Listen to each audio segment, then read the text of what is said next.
So getting started in this, I want to kind of introduce myself because it's going to, I have a lot of passion for F#, and I want to kind of share a little bit about myself and why I have passion for F#. I'm a senior program manager at Microsoft, and in my job, I'm primarily focused on the C# and Visual Basic IDE and editing experiences. So IntelliSense and all of the things that happen in the editor when you're using C# or Visual Basic, I'm kind of responsible or accountable for a lot of that. So you're probably, if you're an F# professional developer, you, sir, you're probably wondering, well, what's this guy doing here? Who's this rogue that's coming in to talk about F#? And the reason I am here is because I'm an F# fan. I love the language F#. A lot of my personal projects, if you look at my repos up on GitHub, you'll see a lot of F# projects. I just really like this language. It speaks to me in its elegance and its beauty and the kind of code I can write with it. And so there's kind of a story here that lends to this. When I was interviewing for Microsoft, I was actually a C# MVP at the time, and I was interviewing for an F# dev position, which I didn't get.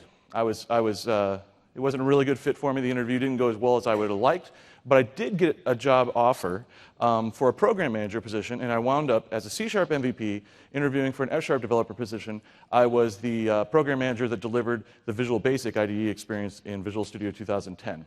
So I kind of like to use a lot of languages. I appreciate a lot of languages, and I like using languages when they're for the jobs that they're best suited for. Okay, and so that's kind of why I'm here. I've got a little bit of history with F#, and I really love the language. And I'm not the only one. Okay, so these are some testimonials. If you go to fsharp.org, you'll find that's where the F# Foundation is. You'll find more of these, but these are just some snippets of things where people really feel a lot of love for this language. For example, I like the very bottom one where it says F# encourages reason-driven development that leads to virtually bug-free code. I like that a lot, right? But people really feel passionate about this language because it helps them do their jobs. All right. So our agenda. And I hope we have something in here for everybody. There's a lot of folks in here who are merely curious. There's a lot of folks in here who've just started to get their feet wet with the language, and there's you, sir, who are a professional F# developer. And so hopefully we'll be able to get to something for everybody in here. But because so many of us are just getting familiar with the language, we will spend some time doing a little bit of a language primer. I'll try and make it interesting for folks that have spent time with the language. And then we're going to look at F# 3.0 features that were introduced in the last in the release that came out with Visual Studio 2012. We're going to look at F# 3.0 features to address a real-world problem, particularly a problem around big data. All right. So, what is F#? F# is a practical, functional-first language that lets you write simple code to solve complex problems. Now, let me unpack a couple of those phrases for you. First, functional first. How many are at least familiar with the style of programming known as functional programming? Okay, good. A lot of the room. F# is primarily a functional programming language. But we like to say it's functional first because it's not exclusively a functional programming language. You can do object-oriented programming in F#. You can do imperative procedural programming, anything like that in F#. However, the language leans very heavily, encourages you very strongly towards a functional style of programming. Likewise, you can imagine, on the C# side, C#, you can do functional programming in C#. We've added features to the language, to C# and Visual Basic, to allow you to do to write in a functional style. Things like lambda expressions, for example. However, those languages are not functional first, right? I would think of them as more like object-oriented first, because that's what they really excel at and really encourage you to do. Now, simple code. I kind of want to unpack that a little bit because it can mean different things to different people, right?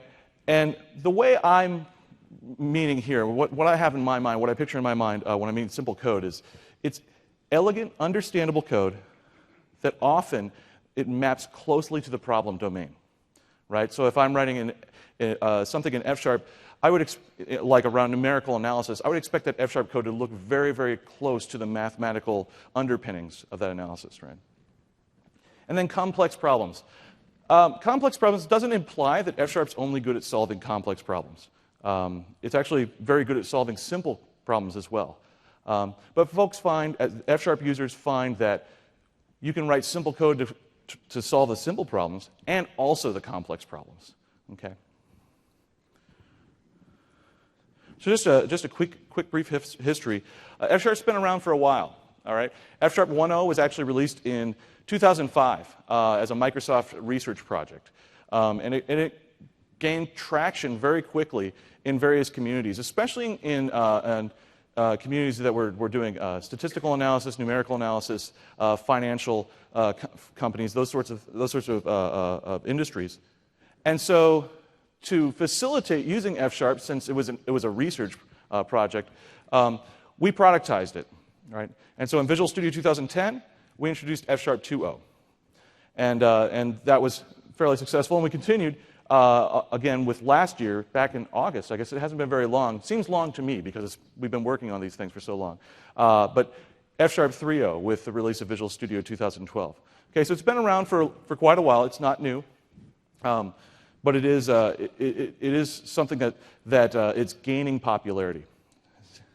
All right, a little bit more about F-sharp. First of all, it's a .NET language, right? Like C# and Visual Basic, and that comes with some important qualities, right? It allows you to interoperate with those .NET languages. So you can consume any .NET library, any framework with F-sharp, and your F-sharp code likewise could be consumed by other .NET languages, okay?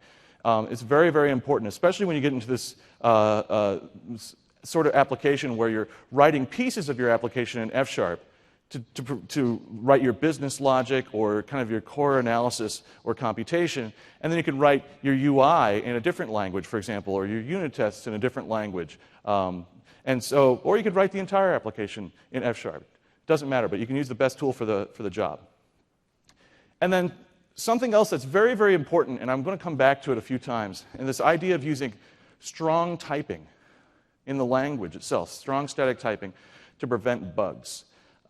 C#, VB also, well, VB if you have option strict on, very, very strongly typed as well, but F# takes that to a whole other universe. And there's a couple of examples of language features that were added in versions of the language that demonstrate that. For example, in F# 1.0, if you're using a printf function and you put like %s, %d, that sort of thing as a format string, the arguments that are passed in, F# type checker will check those and make sure that they match the types that are in the format specifiers and give you error squiggles. It won't compile unless they actually match. So it'll do type checking on format strings in F# 1.0.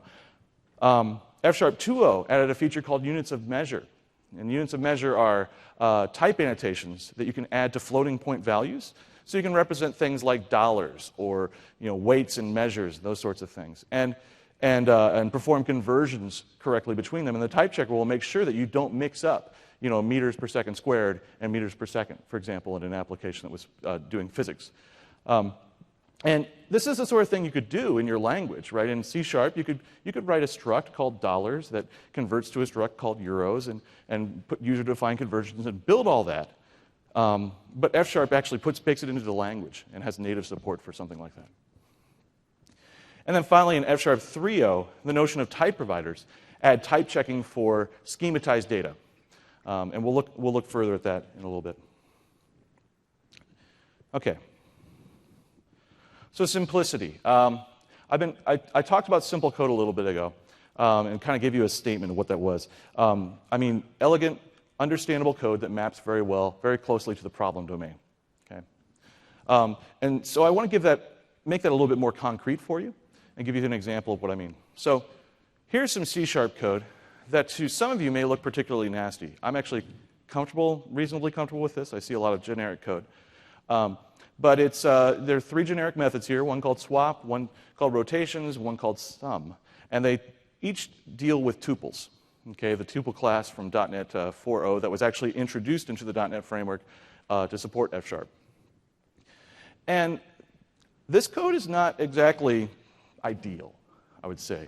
You look at the second function there, the return type, that IEnumerable of tuple of t, t, t, and then the two closing angle brackets. Whenever you type two closing angle brackets because you've got nested generics, somewhere in the world I'm pretty sure somebody smashes their thumb with a hammer.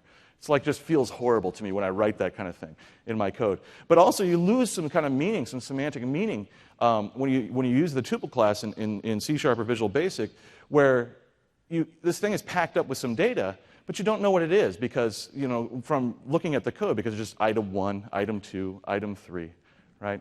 And so this is kind of code that I would say is just non-ideal, right? Again, you could get past that by defining your own types and that sort of thing, but again, that's just more boilerplate you would have to write. Here's the F# example, the version of this, and it's equivalent.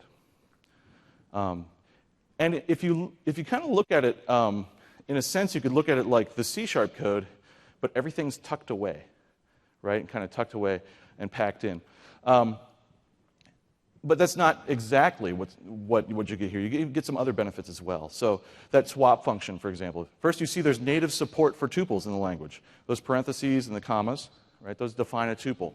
So this defines, that first line defines a function swap that takes a tuple with x and y and returns a tuple with y and x. And so you see another benefit there, that instead of having item 1 and item 2, it gave it names coming in, right? I called the first item X, the second item Y.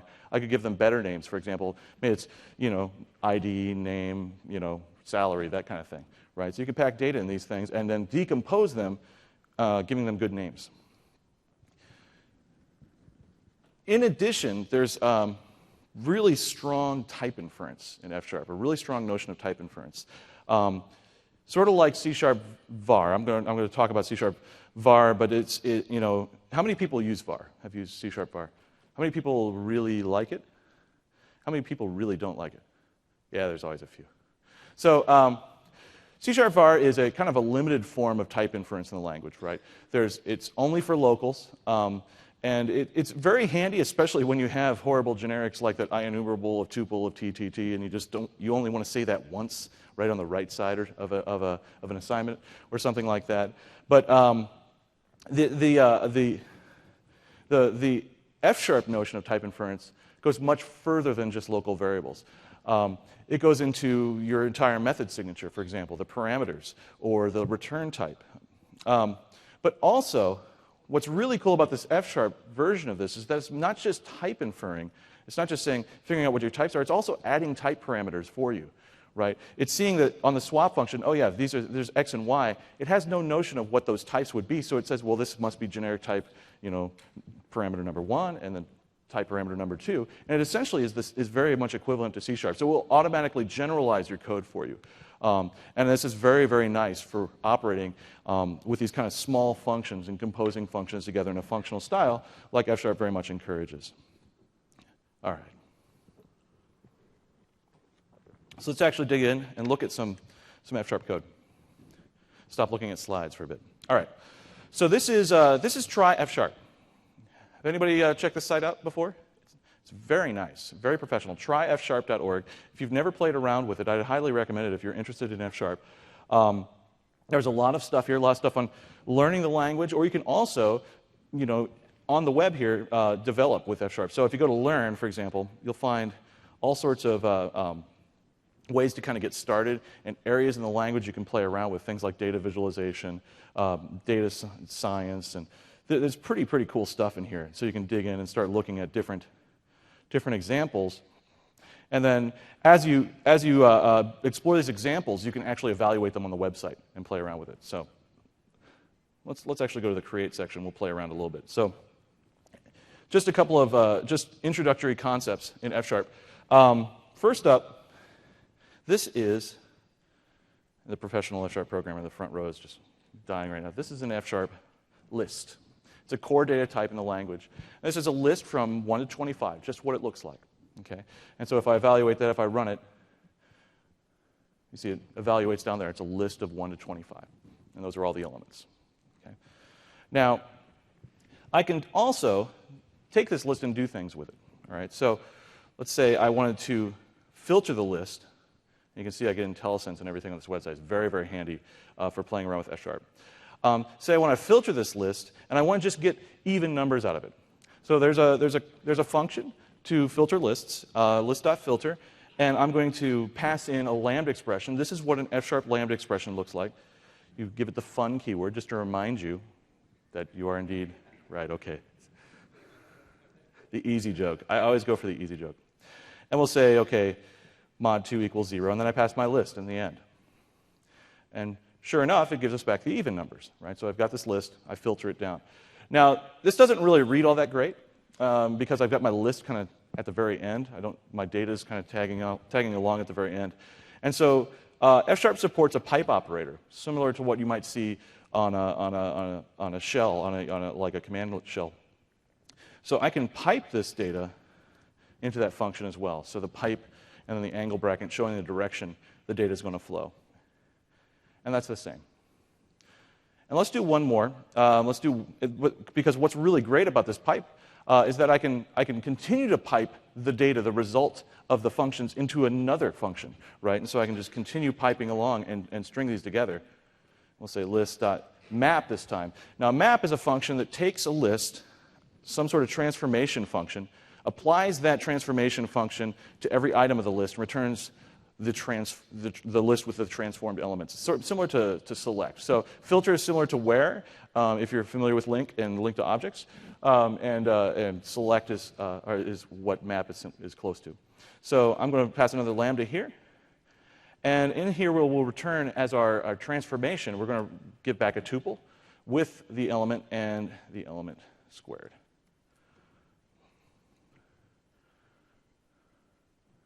All right. And so you see that evaluates as well. So these are toy examples. These do not give you any like insight into why this is worth doing at all. I get that. Okay. So, but this is just kind of get us started. Let's do something a little bit more interesting though. So how many people are familiar with Project Euler? Okay. I'd actually recommend taking a look. Project Euler is a fun site.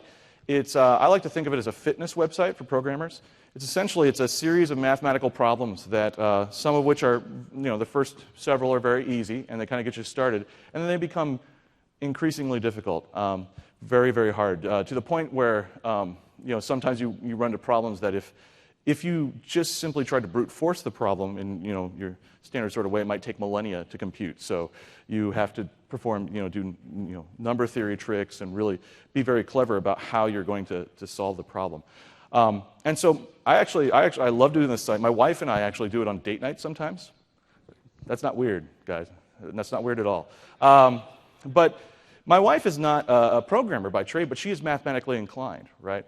And so because F# maps very well to that domain, she's able to sit there with me and code this up. And she has no real programming experience or F# experience at all, but she's able to solve the problems in spots when I make mistakes. Okay, so just kind of a testimonial from my wife about F#. Okay, you've all been trying to read this problem while I've been talking, and I'm going to read it to you now. The problem that we're going to try and solve is from Project Euler. I'm just going to read it. The sum of the squares of the first 10 natural numbers is, 1 squared plus 2 squared plus, on and on, equals 385. The square of the sum of the first 10 natural numbers is 1 plus 2 all the way up to 10. Square that, and it equals 3025. Hence, the difference between the sum of the squares of the first 10 natural numbers and the square of the sum is 3025 minus 385, or 2640. Find the difference between the sum of the squares of the first 100 natural numbers and the square of the sum. So the whole trickiness in this problem is the actual English language and knowing what the problem is actually asking. But fortunately, they give us a unit test, right? They tell you that the first 10 natural numbers, if we get this right, is going to be 2640. So let's try that first. So I'm going to just start by we're going to do the list.sum, pass in our list of 1 to 10. So should look just obvious from as the syntax we just saw. I'm going to square that. So now I've got the square of the sums. I'm going to subtract from that, summing up the squares, right? So I'm going to call list.sum again, but I need to call list.sum, and I need to map over the list and square each element, right? So I'm going to call map here, and pass as my transformation function, just squaring those elements, and we'll pass in our list. Okay, I think I can shrink this down a little bit. So this is the F# interactive window. This is something that installs with F#. It's really useful for evaluating things at design time, right? Or even exploring an API. So I might, I can sit here and type F# code in here and evaluate it and see it evaluated immediately. We can do the same thing from the text editor. So I can select this code, I can right-click it, and I can say execute in interactive. All right? I'm actually just going to use Alt-Enter from here on out. But that gives us our answer, right? That gives us our 2,640. So we've got a passing test. We've solved the problem. So all I need to do is go through each of these and change 10 to 100, and we get the solution, right? And I'm not going to do that because that would give you an unfair advantage on Project Euler.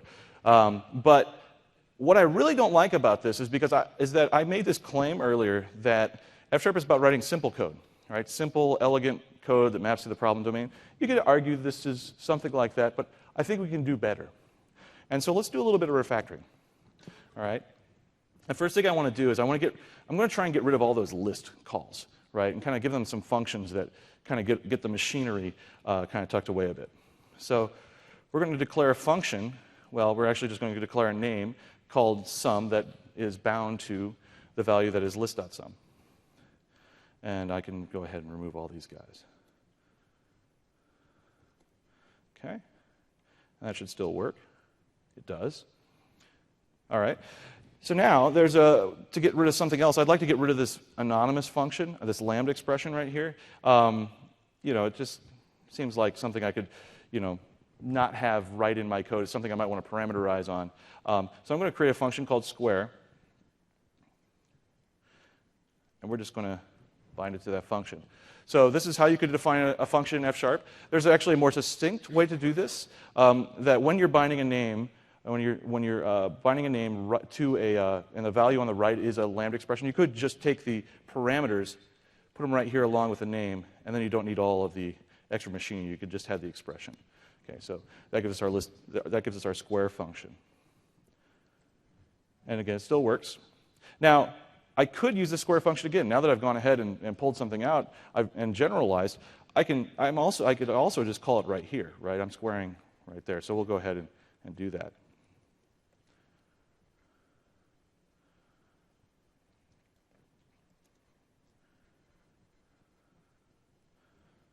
Still working. Okay. This is how you refactor, right? This is a red-green refactor kind of thing, right? So we want to make sure that every time we make a change, we're running our tests. The next piece I want to get rid of that map function. I want to kind of take that machinery, tuck it away in another function. So we're going to take this, and we're going to call it a function called squares. All right? Actually, let's do it this way. And I don't want to actually have my input right here. Let's make this a function that's parameterized on the list. And then we can call it here with our 1 to 10. And that looks pretty nice, right? I'm getting someplace where it's really getting close to the problem domain, where I'm saying take the square of the sum of 1 to 10 minus the sum of the squares of 1 to 10, right? And I'm going to jump the shark a little bit because I kind of want to show you that I can take it even further, all right? That's pretty good. But what I'd really like is to not have to pass my input data twice. I could put this in a function, right, and parameterize on it. But sometimes when I come to F# code and I'm starting to kind of build up a library of these little functions, these little combinators that I might want to use, and I find I'm starting to use them in other places in my application, I find myself thinking more abstractly often, and thinking at a higher level about the problem, and I come up with some even more general functions. So in this case, I'm thinking about the actual operation of subtraction. I mean, what's actually happening here is I've got a list on both sides, the same list on both sides. I'm applying some set of functions to them, and then I subtract them, right? So that's a general concept. I could take and declare a function called difference that takes a function, takes another function, and a list, applies the first function to the list, and subtracts the application of the second function to the same list, right? And so I could generalize that as another function. And that would allow me to just pass my list in once, right? So let's go ahead and do that. Now, as I do this, I get a little upset, deep down inside I get a little grumpy because it doesn't actually make my code more beautiful, because I need to pass Lambda expressions in here in order to pass a function that takes a list, right? I don't have these aren't functions these are two functions here, so we need to do something different to get rid of these. But trust me, this will only be for a moment. It will only look slightly more ugly for a moment. And it's not that bad. But I just want to verify that this works. Yes, still works. Okay, so now I want to get rid of these lambdas. I introduced these lambdas, so this is kind of a stepping stone to something a little bit more beautiful. And again, I'm just kind of looking at these and thinking, what's the more general thing I'm trying to do here? What's the more abstract? What's the abstraction of the general thing I'm trying to solve here? And what each of those lambda expressions do is they take a list. Both of them take a list, and then they apply two functions, right? They take a list, they apply a function to it, take the result of that, pass it to another function, and then return the result of that, right? And so you could think of it something like this, where I've got, a function f that takes a parameter, a function g that takes a parameter. And so what they're really doing is they're calling f with x and then taking the result and passing it into g. And you could generalize this. You could wrap a function around that, right? You could wrap a function around it like so, where now I have a function h that takes x and it calls f with x, g then with the result and returns that result. This is a functional programming concept called function composition, where because in functional programming, because functions are values and data that can just be used in your programs like any other values, you can compose them together in interesting ways. And F# has actually syntax for doing this, where I can get a function back that represents what I'm looking for here. And so I could have something like this, where instead of I could have this. All right, and so what that says is f is composed with g, so that h now is a function that takes the parameter that would have been passed to x, or would have been passed to f, passes it into f, calls g, returns the result. Okay, so this is a notion called function composition, and we can use it here to remove our lambda expressions. Again, I'm jumping the shark. I'm trying to blow minds. That is a goal here. You do not have to write this code in F#. But I just want to show kind of this elegance and where my wife and I kind of landed with this that one night. So, whoops. So instead of actually calling square and sum, I compose them together and I leave that as the function I'm going to pass in. Right? We do the same thing here.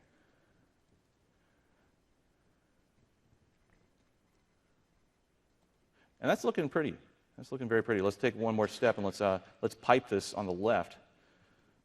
It's looking very pretty.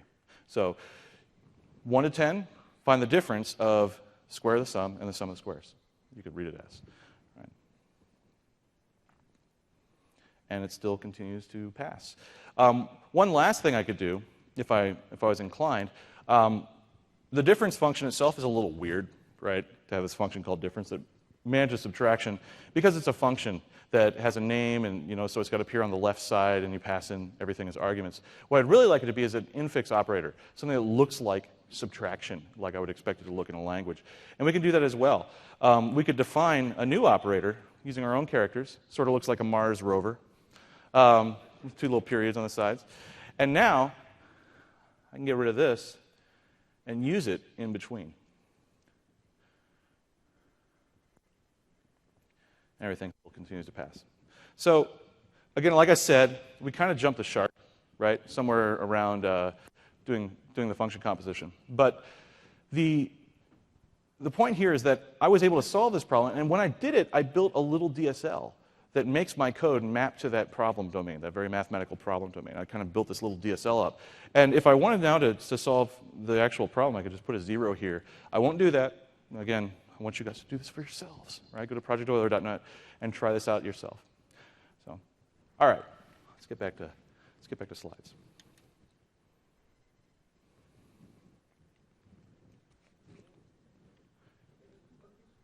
I'm sorry?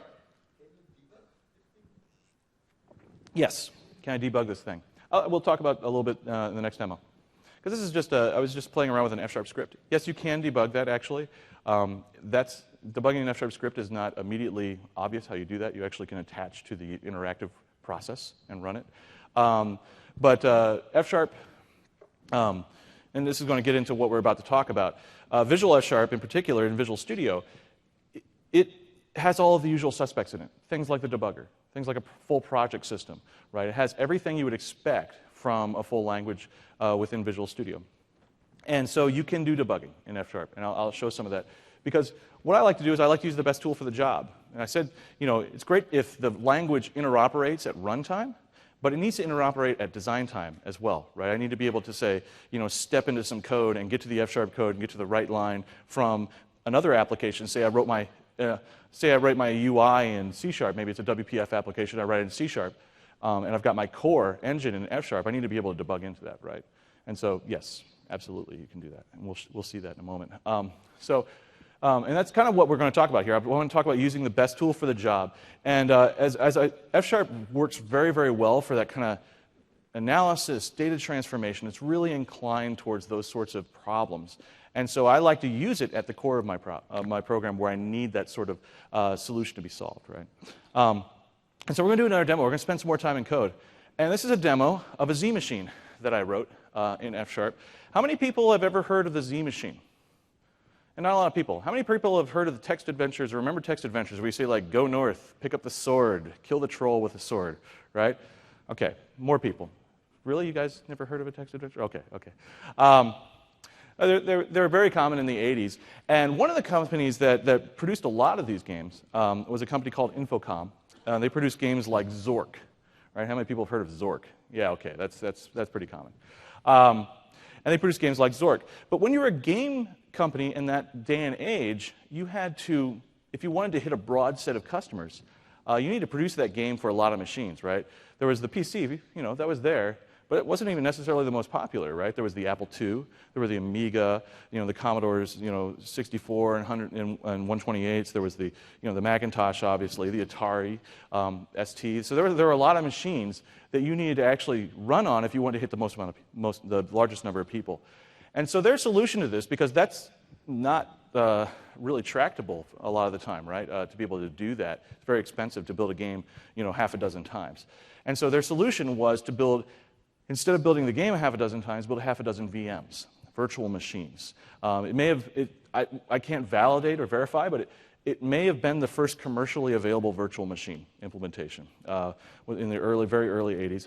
And so they built this virtual machine that would run a text adventure game on that machine. And all the games then were the same. They were just a snapshot of the initial game memory. You would load into the virtual machines, very simple instruction set they developed, and you had a little program counter, and you can write an interpreter that runs Z machine. I call the Z machine, and it can run Zork. So if you think about something like that, it's something that's very, you're doing what is essentially data transformation, right? Where you're taking an instruction from the Z machine and deciding how to interpret that, maybe transforming it into some function on the other side that's going to run it on this particular machine. And so I chose to do use F# for that, but I actually took it a little bit further. I didn't write an interpreter. Most of them are interpreters. I wrote a compiler. So this particular application uses F# to compile Z routines in the set of instructions, transforming that into an AST, an abstract syntax tree, performing optimizations and various lowering phases. And all those are transformations, right? Builds up this big tree structure and then just transforms it until it just transforms it to IL on the very end, produces dynamic methods that then run at runtime. So it's a fairly over-engineered application, I would say, but this hopefully will demonstrate some of what you were asking. So this is my project. It's up available on GitHub. I call it NZAG. But it is a project that has F# at its core. The compiler is written in F#, and the basic virtual machine is written in F#. The front end is written in C#. It's a WPF, model view model application. And then the unit tests are all written in VB, because I like VB for my unit testing language. There's some good reasons for that. Especially if you do things like behavior-driven development, where you have a lot of expectations that you want to have for your tests when they run. Often those get encoded in XML or HTML or some sort of angle bracket kind of thing. And VB XML literals work really well for that, to keep that actually in my source. So I tend to use VB a lot for my unit tests. And when I build this, all these unit tests will pass, right? These are VB unit tests, but they're loading up F#, and so it's all the usual suspects, right? When I'm using an F# when I'm writing an F# application, I have all of the features in the editor. I have the syntax highlighting. I have IntelliSense and all of those various pieces, and I get to, again, using F# in this place, I get to define my data and combinators for my data. Right here, I define a bunch of operators for my data. There's that little Mars rover guy again. And what that allows me to do is kind of, again, build up this little DSL that I can use in my transformation, right? So here, for example, this is it's for building up a tree of expressions inside the Z machine. So it's going to have a left and a right. You can imagine there's an add opcode that comes in, an add instruction. So it takes these two operands, X and Y, and add them together, right? And when I produce a tree, I take that first operand and I transform that into an expression. And the second one, I transform that into an expression. Then I create a binary expression over the top of them that says it's going to add. And I have a little operator that lets me do that, that takes a left and a right, and it produces at the very end a binary operator. And so if I go into the binder where this happens, let me scroll down a bit. And here's where add actually happens. You can see that I've got this little DSL. Okay? So left and right here are expressions. And then I call a function that I've written called toInt16. It doesn't actually convert it to a .NET int16. It's part of my DSL, right? It actually wraps it in a conversion expression that converts to int16 when it's actually compiled. And then down here, I take those left and right. I add them together. Again, I'm actually producing something different than actually summing them. And I call this function store. And so I can write this little DSL that makes it very easy for me to kind of define my rules. If you think of this, okay, this is kind of a crazy, crazy demo, right, where it's a compiler and it's like completely foreign to you guys. But if you think of these rules, of these instructions, right, on each opcode, it's got a different instruction, a different set of rules it needs to follow. It's sort of like defining business logic, sort of like defining business rules, right? If you think of it that way. And I can do things even more advanced, right? I can have if, then, else, and things like that to actually go ahead and really write code in the F# that produces my tree, but it looks like the code I would actually, kind of, if I squint, it kind of looks like the code I would have written. All right. So I can run this guy, and we should run this guy. I've been talking about compilers, and really, you want to see the Z machine run, right? And so this is a game that is not really a game. It's I mean, it is a game, but it's a test game that somebody put out there to test Z machine interpreters and make sure that your instructions all work as expected. And so I just ran it. Everything seems to be working fine. So I'm going to go ahead and let's do something a little bit. Actually, let's Control F5. Let's load a different game. Right? I can load this. It's freely available on the internet. The Zorks 1, 2, and 3 were released freely available. The others are not from Infocom. I will not be showing other favorites like Hitchhiker's Guide to the Galaxy. They're absolutely not allowed for me to show.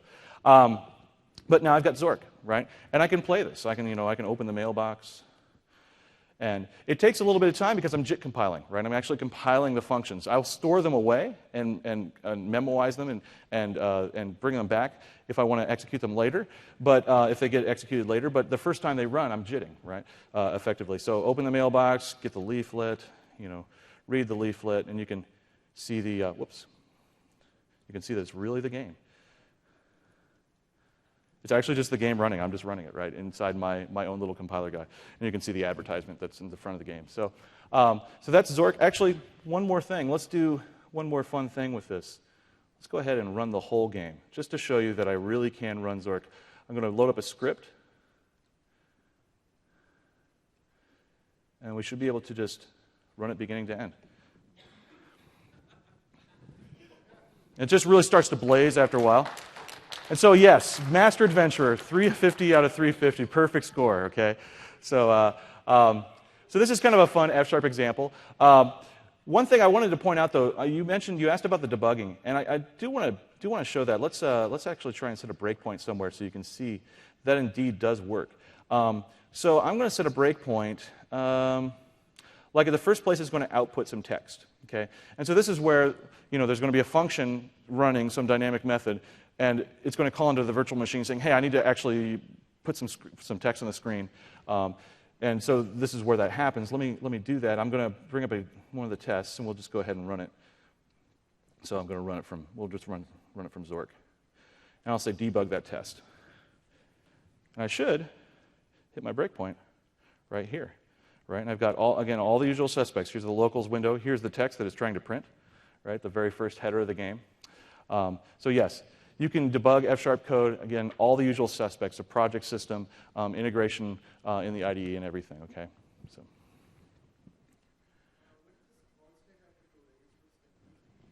Excuse me? The call stack? Sorry, I actually shut down. Let me get right back there so we can talk about it.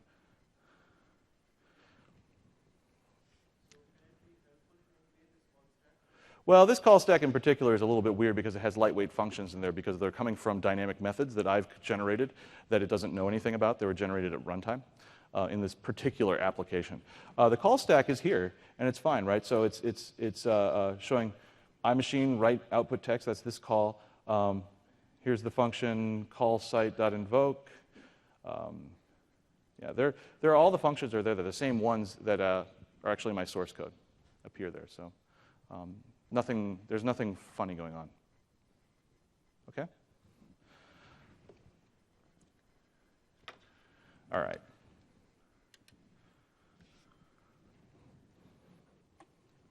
So let's get on to the third part of this agenda.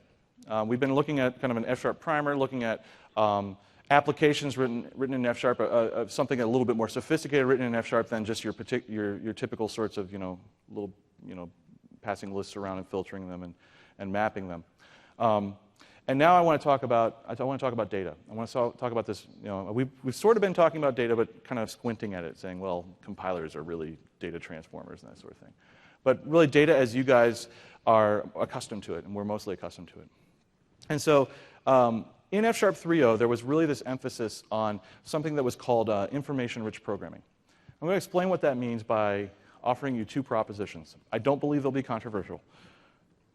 Proposition one is that we live in an information society, right? And if you don't believe that, I would recommend you get yourself a Twitter handle, okay?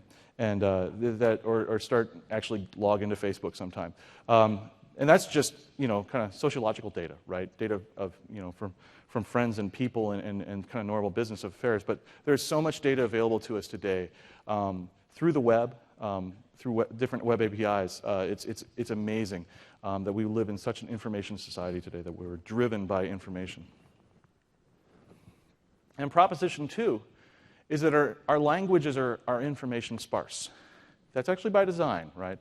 These are general purpose programming languages. And we don't want to have Facebook encoded directly in them. I don't need, my language doesn't need to know who my friends are, what the relationship statuses are, whether they're complicated or not.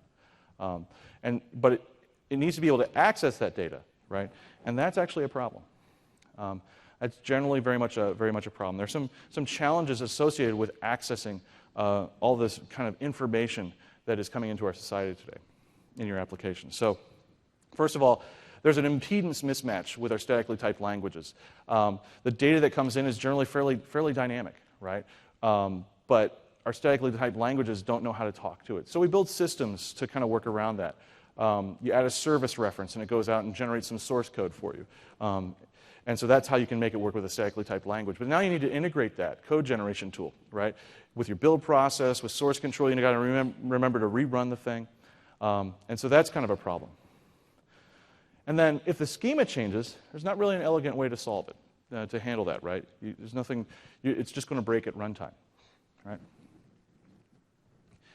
There might be a loss of type information where the language actually really has an impedance mismatch and it can't even generate source code that makes any sense, right? Maybe it's got a field that can take ints or strings, right? And so you have to have upcast to object or use C# dynamic or something like that, or even just parse the strings yourselves. It becomes problematic. Plus, the data sources themselves often have very, very rich schema. They have lots of data definitions that's very, very rich associated with them. And really, when you have things like that, where you have this rich definition, you would think our static typing in our languages would actually make the situation better, right? But it doesn't. It makes it harder. And so, why does it matter? Okay, these are just the challenges I wanted to mention. But why does it even matter? And this is kind of a picture of what the world looks like with APIs in the last 10 years and how that's kind of grown. You see all the way on the left, there's eBay, right? Of course, eBay was there first. And then all the way at the end, you start seeing, not just kind of these real web companies, but you see companies that are just things like American Express, right, or MasterCard, or Sears, things like that, where they actually provide API now that you can get at that data using an application, right? And so the problem here, though, is that as this proliferates and continues to proliferate, your job gets harder if you want to consume more of this data, right? Every time you want to consume a new data source, that means you now need to learn a new API, and that's cost on you, right? So, F# type providers. This is a big kind of flagship feature for F# 3.0, and I like to think of it as IntelliSense for data. Okay, it's only one side of the coin because it also does have a big compile time piece, but but the design time piece I think is critical to making this really a good solution. So, first of all, type providers provide an integrated solution for accessing data sources. Okay, it's integrated right into the language. You get it at design time, you get it at compile time. So that way the programmer gets to stay focused on their code, right? They don't have to think about going off and defining data contracts and all sorts of other business. And then it also provides, because it's a generalized solution in the language, it provides a consistent uniform programming experience, right? Over different APIs, you get to code against them in a really similar fashion. You can access web-scale data sources. Now, this is something that I'm not sure gets talked about a lot, but one of the big problems with these big web-scale kind of data sources is that their schema can be so large, so vast, that it's not even practical to generate source code for it, right? You get into these, or it's so dynamic that you can't generate source code for it, right? And so that's definitely a problem that we need help to do, right? We can't actually integrate it into our build system at all. And then schema change integrates with the IDE and the build system. So if the schema changes, my application no longer compiles, right? It actually breaks my application, which is what you want. You want to see that schema change and go and make the change to your application, not find out sometime later, right, that something broke. Now we're going to look at as a kind of our case study here. Our example, what we're going to look at. We're going to look at Freebase. Freebase is an enormous web-edited graph database of topics that I don't want to classify this. Topics that it seems like nerds are really interested in. And you'll see what I mean as we dig in. It seems like because it's web edited, and it's web edited by people that are interested in web editing graph databases, it's filled with that sort of information. You'll see what I mean. But there are 40 million topics up here. I took this screenshot a couple of weeks ago, and counting. So this is one of these systems where the schema is, again, so vast that it's impractical to even download and put on your system, right? Let alone generate source code for it. This is the sort of code you would have to write in F# in order to access Freebase. Okay, so here we're defining some data contracts, and then here's our query, because what happens with Freebase is you turn that actually into queries against the database. And so this is pretty awful, right? And what this does is it's going out of Freebase and it's getting all the chemical elements and printing their boiling point and their atomic mass and their name. That's all it's doing. But you have to write this much code to get that to happen. Okay, it's crazy. I'm going to remove it because it makes me, feel bad. But I want to actually let's take a look at how this works in F#. I've kind of made some claims, and I want to make sure that those claims are realized. Okay, so this is another application, actually just another script file. And what I did, again, just bringing it back to the fact that F# has all the usual suspects in the IDE. What I did is I went and grabbed a type provider for Freebase, for accessing Freebase, simply by going to the NuGet, and I found F# data was what I was looking for. it's right here. And this has type providers for accessing structured file formats like XML and JSON and CSV files, and also has accessing World Bank and Freebase data. Okay, just off NuGet. I want to point out that these are very popular. You'll find plenty of F# type providers. So if I could just go into a search, you see all sorts of different type providers for accessing schematized data. Some things you might not even think of as schematized, right? Like XAML. You can use F# to access XAML code in a static type way, just dotting through it. You can use it to access Excel, all sorts of things up here. Okay, so this is something that the community has really latched onto as something to go and build more providers for more data sources. So I've got that. I grabbed that package. I'm going to load it in here. This is a Google code site, so it actually requires an API key, which I will not show you my API key. Okay, so I'm going to load those in, and to access the Freebase data provider, I go f#.data.freebase data provider. I pass in my API key so that it goes off to and they let me make more requests so my demo doesn't just stop working midway through. And I get a data context. And once I have that data context, I can just start dotting into into Freebase, and it will generate IntelliSense for me on the fly. So if I press dot here, it's hit the database, right? It's not the database, it's hit Freebase, right? And it's downloaded the piece of schema that I was asking for. Not the whole schema, just lazily getting the pieces that I need as I ask for it. So we were talking a little bit about Facebook and things like that, and I mentioned that this is a nerd database. Let's look at, I was poking around in here one day, and I was kind of looking around for different sources of data I could look at, and I found celebrities. I don't know much about celebrities, right? I go to the dentist's office, and there's magazines sitting there about celebrities. I never read them. Right? As far as you know. And so I thought, well, what sorts of things would be on here? And I'm expecting when I dot into this now, I'm going to find things like what movies they're in, what sorts of, maybe, philanthropy and, sorts of projects they're involved in. And instead, because, as I mentioned, the sorts of folks that do edit this database and the sorts of information they're interested in, I see things like abused substances, rehab, and all this information. This is the information that people are interested in, I guess. And I see this thing called a super couple. What's a super couple? I don't even know what that is, right? And then I look down and I see in my tooltip, IntelliSense is teaching me about popular culture. It says a super couple, celebrity super couple, also known as a power couple or a dynamic duo, is a popular or financially wealthy pairing that captivates and intrigues its observers. What's that last bit? Beyond normal expectations. Okay, so that's a super couple. Okay, whatever. So I'm going to go ahead and I want to look at that. This one of the pieces I loaded in up here was another script file that lets me show data in a data grid view. So I'm going to pipe this data just from this table into using that pipe operator, a function called showGrid.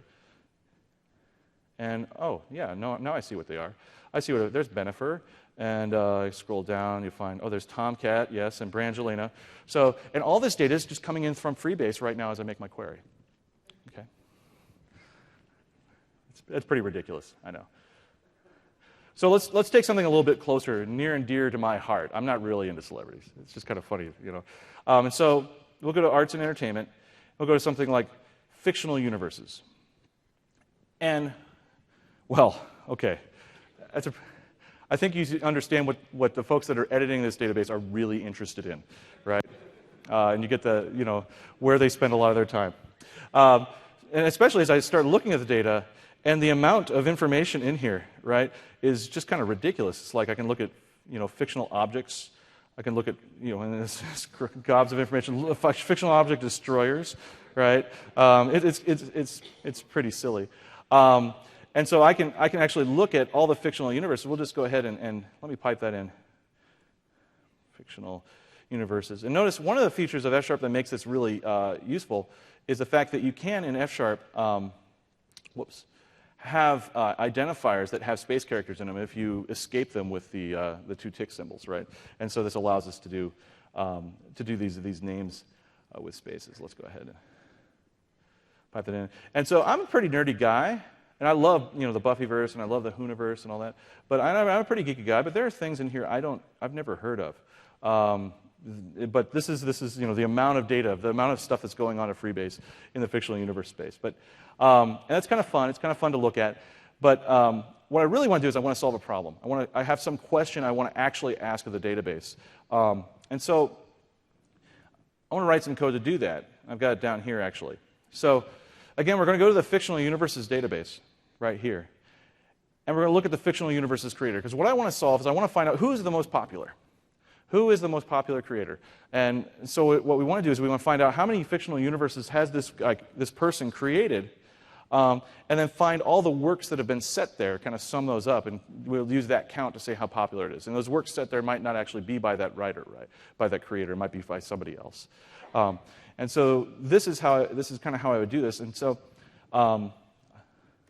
we can execute this. It brings in data. And you see some familiar names, perhaps. But if we sort, who do you think is going to be on the top if I sort it again? That's right. George Lucas is on top. I don't know if that's real or not, because it seems to me that Gene Roddenberry's universe in Star Trek, that Shatner has personally ghost-written maybe 200 Star Trek books. So I'm not sure that the data is fully complete. But it's kind of fun to take a look and see what the problem, what the solution is. Also in F# 3.0, query syntax was introduced, similar to C# and Visual Basics query syntax. And so here you can see this query syntax, and this is something that was added in F# 3.0. Since they were adding the ability to get at data, the ability to really kind of query data in a uniform manner was also needed. And so here's how I do the same query using query syntax in F# 3.0. Okay, and we get the same results back. Notice it came out much faster because it does do some work to cache things in your session in many cases. But if I'd actually compiled in that, you would see the cache. You would see that maybe if the schema changed, things would be different. This thing about schema change is really interesting. It can make things complicated, right? If you had write access to Freebase, you could change my IntelliSense, right? I could press dot and you've changed the database and now my IntelliSense looks different, right? So it's kind of interesting that this data that is dynamic is constantly transforming. In some cases you can still get at it and IntelliSense will show you the right thing. So there was a sample actually written. I made a joke earlier about I don't want Facebook encoded in my language. There was a sample written to show how to dot through Facebook friends, right, in a type provider, and I could just sit there and dot through. And so if you had unfriended me, right, my IntelliSense would have made me sad, right, because then I would see that you were no longer my friend when I dotted in. All right. Okay. So we're actually coming to the end of the talk. I allocated about 60 minutes for this because I do want to have some questions. I know that people are coming to F# from very different places. Some, like I said, some are are simply curious. Maybe you've got a team that wants to use F# and you're coming to find out about what it is, so to see if it's a viable solution for you. Some of you are just getting your feet wet. Some of you are professional programmers, and I just want to make sure I have time for your questions. And so we've got about 15 minutes. And so I'd like to take time for Q&A. Again, tryfsharp.org is where you want to go if you want to spend some time learning the language, really starting to get your feet wet. It's a really low-cost way to do that. Even if you're on a box that doesn't have Visual Studio, you can go and play around and learn F# as a language. Also, the F# Software Foundation is a very interesting place to go. There's all sorts of resources there, and you can see kind of the F# project as a whole in the community. And that's also very, very interesting. And there's my email address. If you want to email me, I can pass anything along to the F# team. So let's take some time for questions. We have some mics set up. Feel free. You mind going to the mic so we can get it on the recording? If that's okay. Can you hear me? There you go. So one comment: the Open Data Initiative that's sort of slowly crawling, not sweeping governments. Mm-hmm. When you make your chart about different APIs, you didn't include any government or any kind of other agency? No. Okay, that should be a lot higher. I didn't. But because F# type providers provide a uniform programming model, right? So you could imagine type providers being written against that as well. And the second, I guess more of a question is there some standards yet about F# syntax? Like we have framework design guidelines for C#. Has your team or the team developed that yet? There is a document. There isn't a document. If you email me, I can find it for you. There was a document that came out when we first put F# out in in Visual Studio 2010 when we first productized it as Visual F#. that there was a document about kind of general style guidelines around F#. They tend to be a little bit, people take some liberties with things. Part of that is its heritage. It comes from a language that's been around for a long time, and there are certain idioms and certain styles that people have from that language. But then there's also different styles that people, as for F# syntax, that have kind of come that's new for the, that they introduced for the .NET framework. So, but there are some style guidelines, and I can point you out those if you'd like. Yeah. How do you manage change when you're working with those type providers? If that dynamic data source is changing, how can you support an application that's in production when the underlying types change? Right. That's still a problem, right? And that's still going to be a problem, that things will break at runtime. The thing that it gives you is that you get build time. So if you have a build server that's running or that sort of thing, you could actually set things up and see, oh, the schema has changed, alert, right? Send email, that kind of thing. You could do that. But yeah, that's always going to be a problem. Once you have something out in production, maybe not always be a problem, but it doesn't solve that particular problem. Yeah. Can we use F# to, as in a production environment, to distribute the source? And if possible, can we protect the source? Say that one more time. I'm sorry. Is there a possibility of protecting F# source? Source protection. Yeah. Can we do that in F#? Source protection with F#? Yeah, because if we like to distribute the source, can we protect it? I'm not sure exactly what you mean. Are you talking about code obfuscation, that sort of thing? I wouldn't be going there. For example, can I compile the F# so that people can see what's written? People can see what's written with C# and Visual Basic as well, right? It's all there in the assembly. It's just compiling to IL and .NET. So anybody can poke around with it with .NET Reflector if they want to. There are code obfuscation tools you can run after build that will go and mangle names and move things around, that sort of thing, if you really are serious about protecting IP. But there's nothing inherent in the language that does that. Okay. Okay. Now, Yeah. my question involves, can you put the connection information in a configuration file that will change based on whether you're in dev, QA, or prod? Or do you just have to hard code the connection information into the compilation unit itself? I'm just looking to see if there's a smooth story where you can use F# type providers in an enterprise development context. I did that myself, right? I had my API key off somewhere else, right? I don't mean your key. I mean like the connection string, like to a particular database. Oh, to a particular data source. Right, that may be in dev or maybe in QA or maybe Yeah. in prod. There are ways. I'm not set up to give a demo of that. But there are ways to parameterize an F# type provider so that you can pass additional information when it's being created and that sort of thing, so that it will go to different data sources or it may go through in a different connection string, that sort of thing. Yeah, you can set that up. I'm not set up to show that, but it is possible. But you would have to do different compilations based on which environment you were pointing at, I presume. Possibly. I think yes, you would. I believe you would, because I believe it needs to be a compile time constant that goes into those parameters. But I'll check back with the team. If you want, you can email me. I'll get a dialogue going. We can talk with the team and see it, because that's an important scenario, right? So yeah. Okay, thank you. Okay. You mentioned that F# is gaining popularity. Yeah. But do you have any stats to back it up? I haven't discussed what. Do you have any statistics to back it up? Any statistics? I'd recommend going to fsharp.org. Take a look. I just showed those 3 testimonials. It's a giant page full of testimonials from companies like Credit Suisse, right, and companies that are using F# out in the wild. It's really getting actively used. Sometimes we don't see it being actively used because it's being actively used in specific problem domains, right? So it gets used a lot in the financial industry. You see it used in energy and insurance and places like that. And so it's maybe a different set of companies that are than the traditional ones that are using F#. And so if you go to that site, you'll see a whole bunch of companies just giving praise for how it's helped them out. So, okay. Yeah. So we do a lot of reporting at my company for very non-technical people. Right now, a lot of our reports are in SAS. Could you actually speak into the mic so I can hear you? Sorry. We do a lot of reporting in my company because we have a lot of technical or non-technical people who need access to data. And right now we use a lot of SAS work to do that because it's great for being able to hit a lot of different data sources, and I'm talking about the statistical software.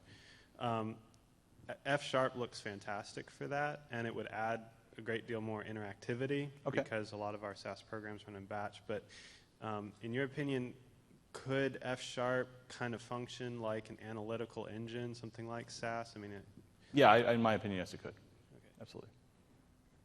Yeah. I guess my question is really about how to use it from business applications. Okay. So I've seen examples where there were attempts at replacing your data access layer or replacing your business layer. Mm-hmm. Now, with the maturity of F#, do you still think that's a good direction? With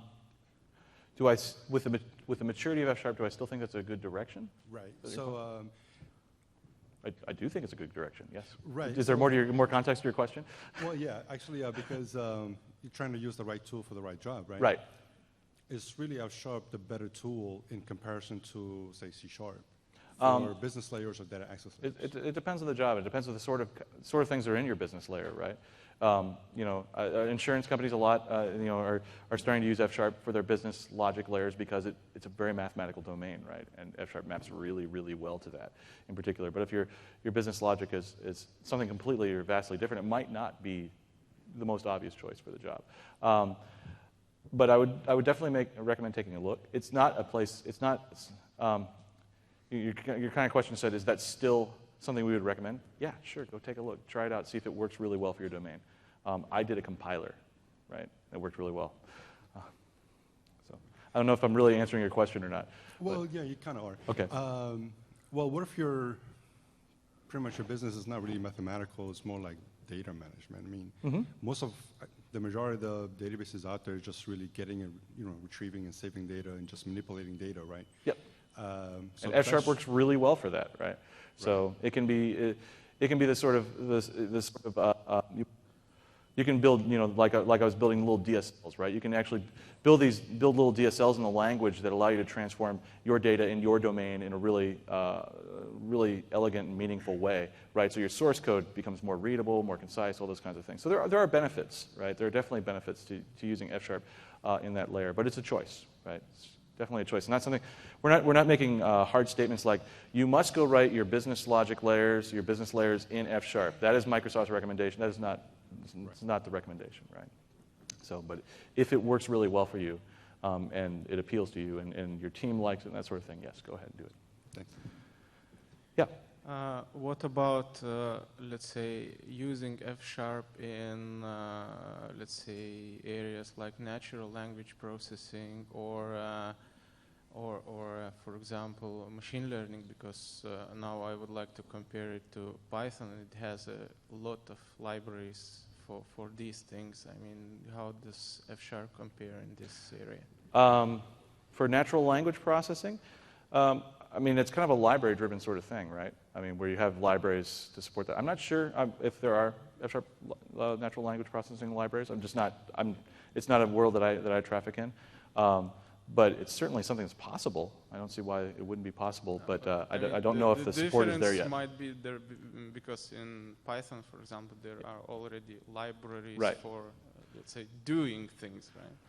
So if you want, we can take it offline and just or actually online, and drop me an email, and I'll start poking around, take a look, and see what I can come up with, because I'm just not aware of that particular area. Okay, thanks. Okay. Yeah. Can you please say a few words about performance and memory footprint when dealing, for example, with large data? One more time. Sorry, I was having trouble hearing you. I'm sorry. Performance. Yes, performance. How's that compare, for example, doing this kind of map things and so on with C# and memory footprint and so on? Okay, so performance and memory pressure and that sort of thing, and how does that compare? Because you were at my performance talk yesterday, right, where we talked about closures and lambdas and all of that business. F# actually, under the hood, it uses very efficient data structures for doing this stuff. It's because it's at its very core, it natively supports a functional style where you're passing functions around and capturing variables and then that sort of thing, capturing values. At its very core, it's designed to be efficient at that problem, right?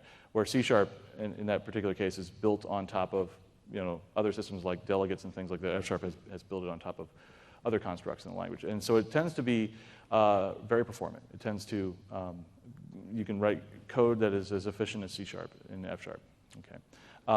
In my compiler, one of the things I like to do in F#, and there's a pattern you'll often see, is that because a lot of F# being a functional language or functional first language, the kind of the native data structures in F#, like the list, are immutable by default, right? You get immutable data structures, and so I will tune performance by actually using mutable data structures in places. So I'll have a logically immutable function that internally it might use a mutable data structure to figure out and reason and figure out what its result's going to be, and so you can gain a lot of efficiency in that. I will also mention that when I wrote that compiler, my data flow analysis for computing reaching definitions was not all that efficient, and the profiler in Visual Studio works just fine for helping tune and find bottlenecks in F# code as well. So you can write efficient code, though. Okay. Well, if there's nothing else, guys, thank you very much. I appreciate you coming in early.